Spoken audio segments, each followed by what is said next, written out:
Christy should be back on in a sec.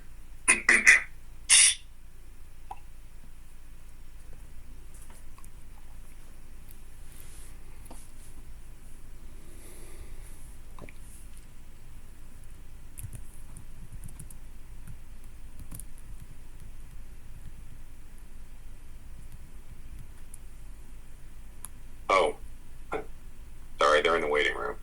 Duh.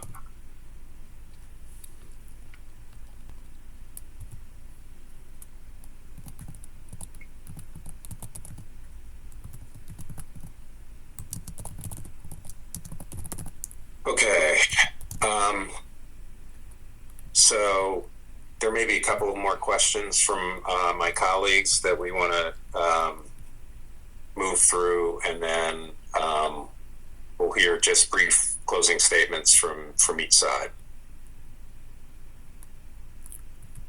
So I had a couple questions. Or Heather or Fanny or Catherine, like the statement that it was alleged that Omari said that she might not have representation. Is that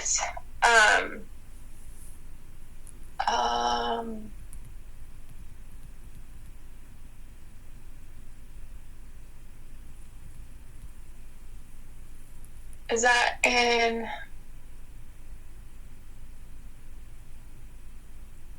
I'm looking for where it was. I just wanted to. It's in the text messages.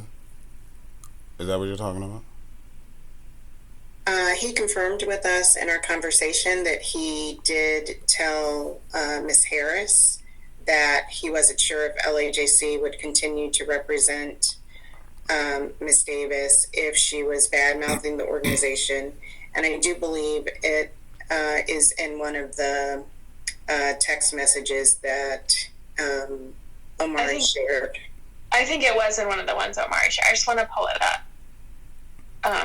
I said, I'm not sure exactly what it was. I can go to my text message. So is that where, is it this one where to Shima Rashima, where he says, I hope, like, she's only hurting her community. Nothing is going to happen to me. For real, no laws were broken and no job rule was broken. I hope her lawyer don't drop her as a client. Is that what it was? Or is there another one? When we asked Omari, we asked him, did you tell Ms. Davis that LAJC will not be able to represent her?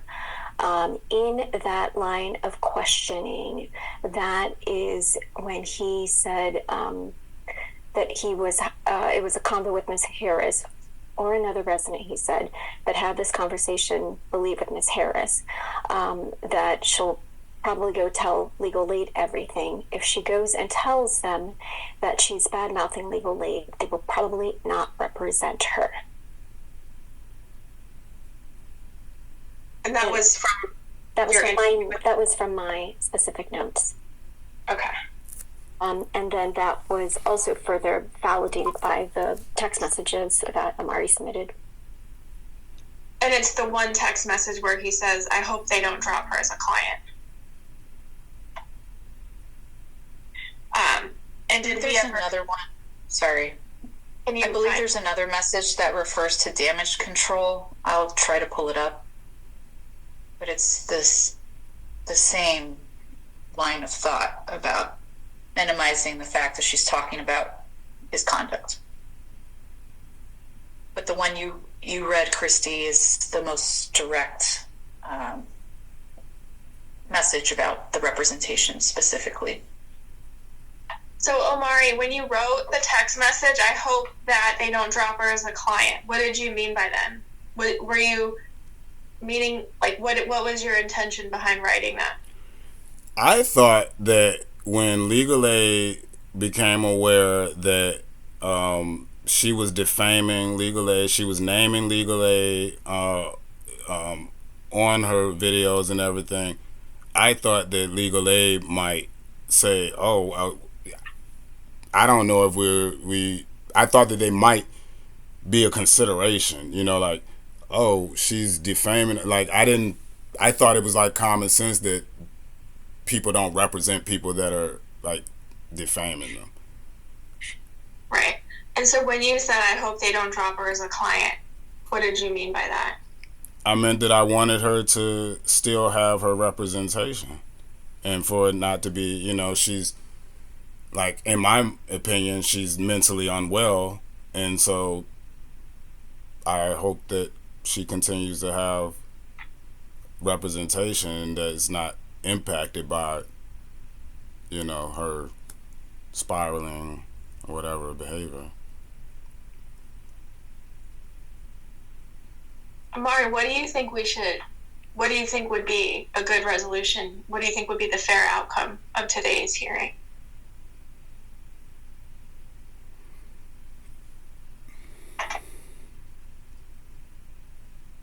I mean, I definitely don't think that I should have been terminated. I don't think that it should be called serious misconduct. That kind of makes it seem like that it was some kind of willful act of me violating policies and whatnot. I don't know. I mean, I'm still thinking through because, like I said, I think there are lies in that termination statement, and I do feel that it's impacted me.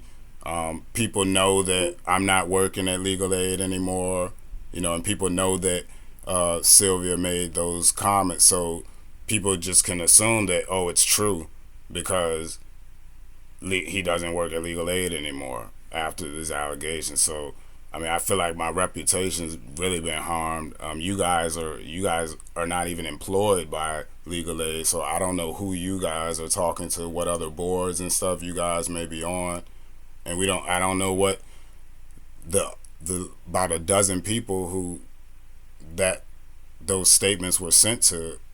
I don't know who they've told. Yeah, I don't know. If we made the decision that you should not be terminated, would you still want to work for LAJC? It would be difficult. So what would be, if you could wave a magic wand, like what would be your ideal outcome in this situation? I mean, honestly, I feel that my career has been damaged.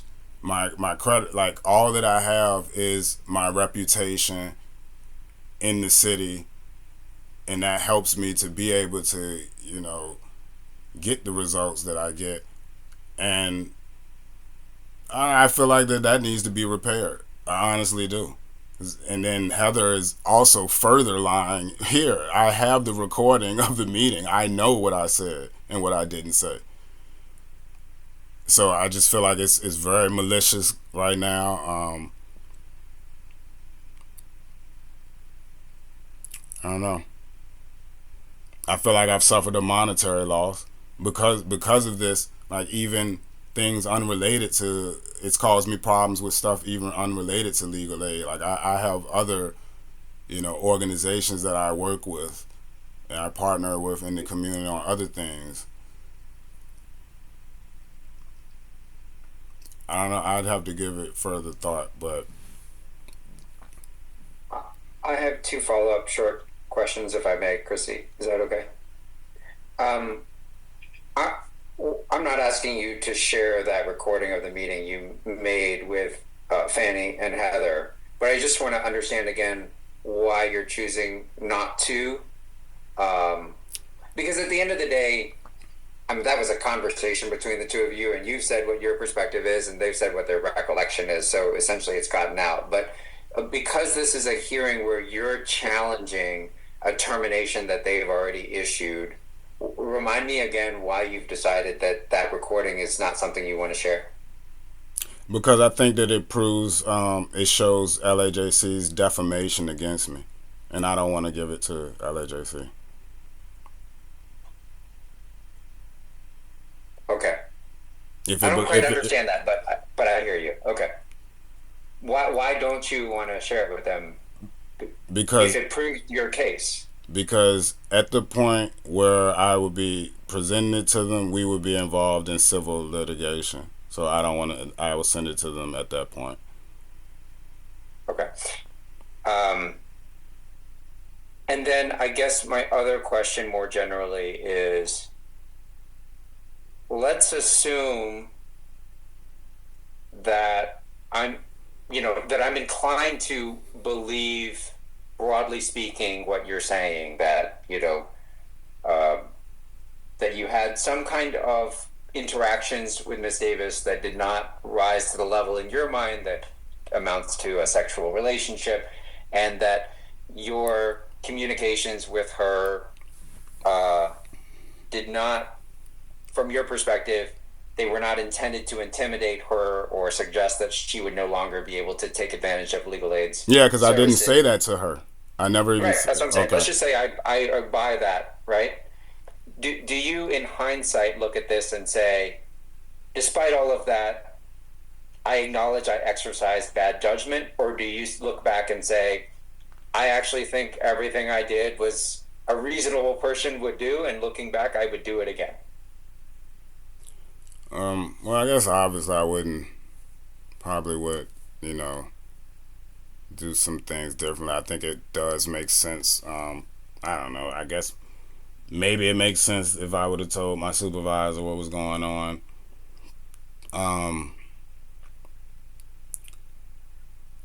I know that whenever, when I like as Catherine knows, like I'm big on like the policies. I'm just like that type of nerdy type of person that I like to know, the boundaries that I'm supposed to have, and so I do look over like the employee manuals and stuff like that. And sometimes it seems like that's been held against me. It was held against me in my performance evaluation, where I thought that was a good thing. Like I put it in my performance evaluation, the one that I submitted, and I'm like, yeah, I always keep myself abreast of policies and things like that, and I thought that was a good thing. But then the response that I got was that I refuse, which wasn't true either. And I talked to Christopher about this, but that I refuse to alter my behavior unless a written policy can be shown to me. And that had never happened. Like he was unable to show me any example, but he just had to put that in there because Catherine told him to put it in there. So, I mean, I've tried to keep up with policies and whatever the manual says about personal relationships and stuff like that, and I don't feel like that I violated anything by having a personal relationship. That's all for me.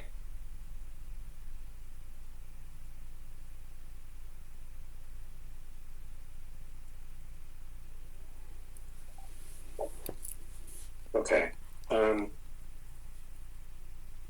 Then we will hear from LAJC first. Any concluding remarks that anyone wants to offer? Okay, thank you. So just 2 quick points. Yes, the employee handbook does not illustrate item by item all of the possible inappropriate physical, sexual related conduct that would be inappropriate, but judgment is something that staff are expected to exercise in line with their core values and positional competencies. But in light of the presentation of our evidence, I just want to reiterate that you heard and previously had a chance to read from our submissions that Mr. Al-Qaddafi entered into a sexual or some kind of inappropriate relationship with Miss Sylvia Davis, which he's now contesting. He admitted to a public housing resident and member of the Gilpin Informed Residents Tenants Group. That he recorded Miss Davis during their physical interactions and suggested to fellow Gilpin Informed Residents member Kiara Harris that Ms. Davis might not be represented by LAJC should she speak out about his conduct. These facts are corroborated by Ms. Davis's own Facebook posts, including text exchanges between her and Mr. Al-Qaddafi, and or by his own admissions made during the February 24th meeting that Mr. Al-Qaddafi had with Fanny and Heather. I also want to point out that Fanny took detailed notes during the discussion, and Heather's recollection confirms Omari made these admissions. Each of these actions violated LAJC's core value of building trust and have made it impossible for Mr. Al-Qaddafi to meet a basic position competency of any organizer, to forge collaborative relationships built on trust with community members. And the reason for this is simple. Each of these three actions by Mr. Al-Qaddafi, and certainly all of them combined, resulted in a breach of trust with Ms. Davis, a community leader who was a client of LAJC at the time of Mr. Al-Qaddafi's misconduct, as well as with the broader Gilpin and Forum residents community. As stated in our opening, Mr. Al-Qaddafi was familiar with LAJC's values and competencies as reflected in the documentation that we shared with you. Moreover, we contend that his actions amount to an abuse of his position of power and influence as an organizer.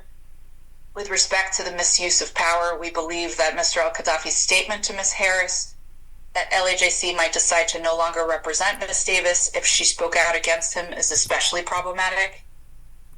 In sum, we believe the evidence define that Mr. Al-Qaddafi's actions resulted in a break in trust with the community and an abuse of power with respect to Ms. Davis, and that this conduct no longer allows him to be effective in his position. Once you've made this finding, the decision to terminate Mr. Al-Qaddafi is the only appropriate response.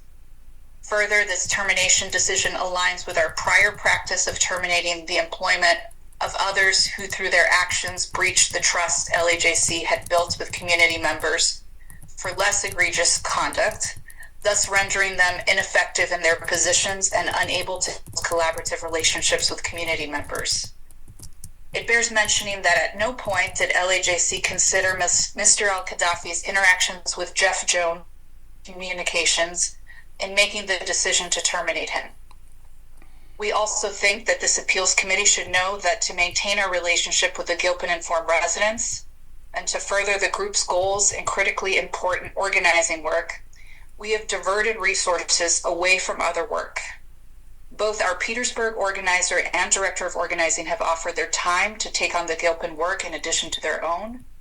We decided to do so to ensure we repaired the breach in trust and instills confidence in the group that LAJC remains committed to our joint organizing efforts.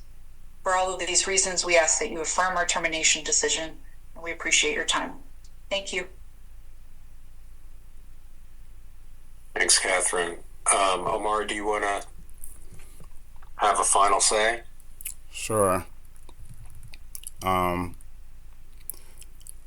I do want to acknowledge that, like, I understand that, and I think it was spoken on earlier, you know, that the public nature of the allegations basically like exacerbates the allegations themselves, or it was something to that effect. And I acknowledge that is true, that the public nature of them, it's embarrassing to me personally.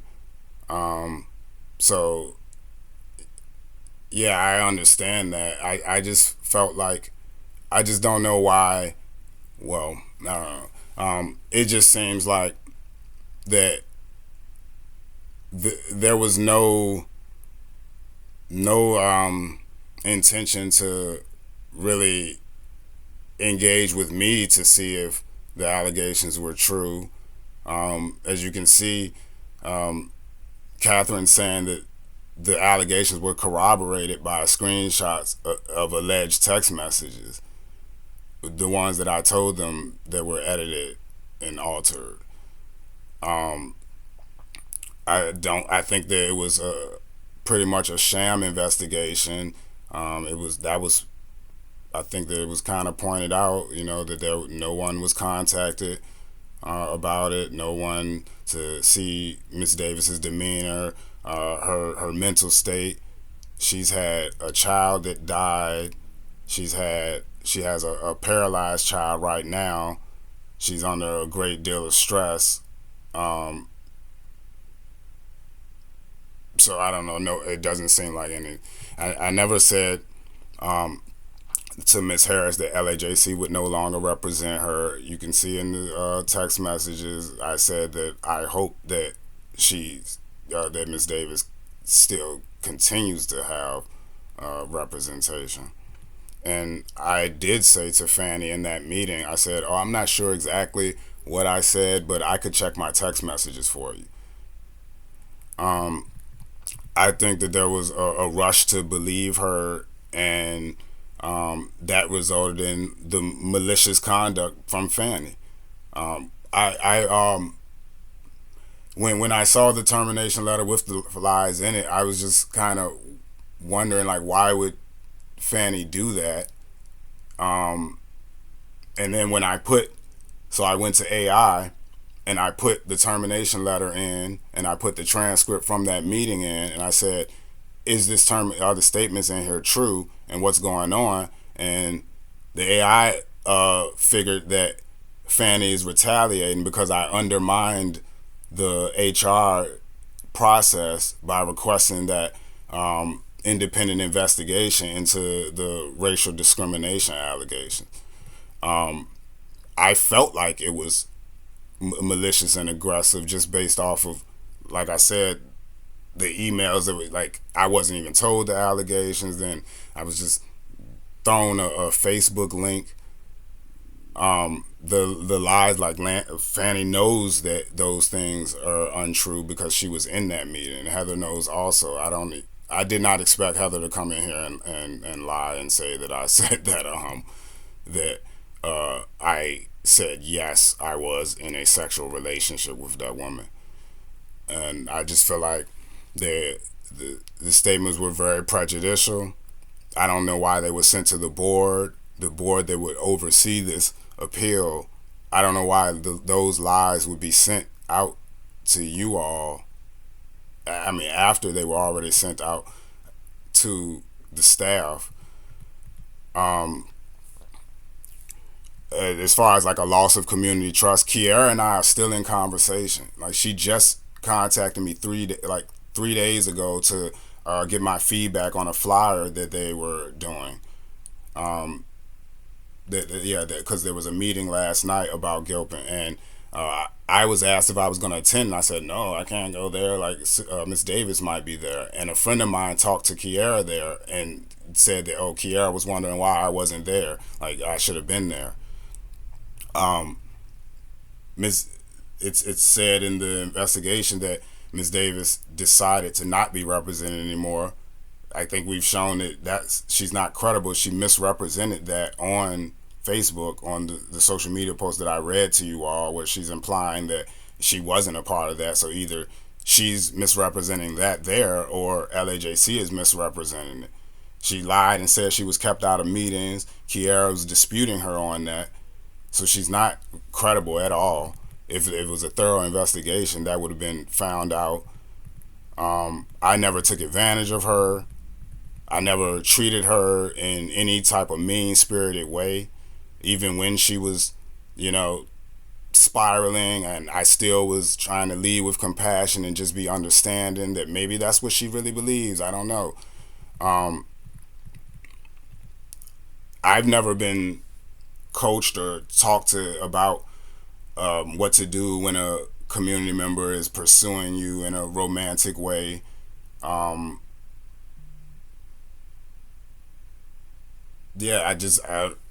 So I don't know why it's been, seen as like serious misconduct, as if I knew that it was something that I wasn't supposed to do. So I mean, all of those statements being, like, I've never seen that kind of stuff being in a termination letter. Like, I can't take that termination letter to an agency or to like the unemployment office or something like that, or to anyone, and for them to see that with those false statements in it. I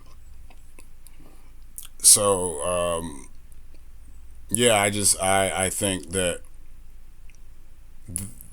I think that there was like the posture of LAJC was set as soon as they, I guess, saw Facebook video or whichever one. I still don't even know which video that LAJC looked at. It was never shown to me.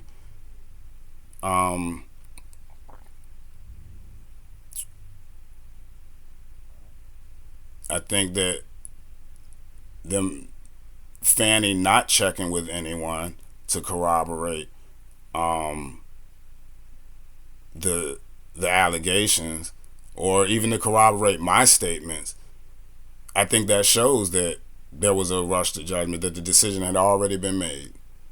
Didn't even ask me to have a conversation with me until I said, "Hey," it was like the day after the suspension, and I said, because I hadn't heard anything, so I'm like, "Hey, I'm happy to assist with an investigation." And then that's when Fanny said, "Oh, okay, let's have this meeting." So I don't even think that, I didn't even feel like she planned to even talk to me. The decision had already been made. And then the narrative was constructed to make it seem like the allegations were more true. The narrative of, oh yeah, he admitted to the sexual relationship. He admitted to recording everything, to make me look like some kind of pervert who is acting, I don't know, just being abusive. And I never did that. I never exploited anyone, never acted. I never acted in that way to anyone, or to Miss Davis or anyone else. So I think we understand. All right. Well, according to the process, the three of us, Christy, Chin, and I, will deliberate and will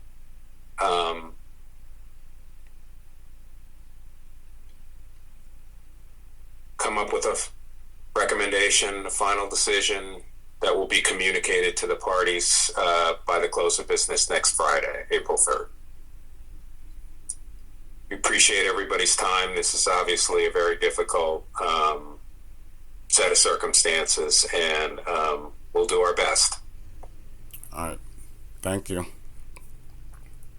Thank you. Thank you.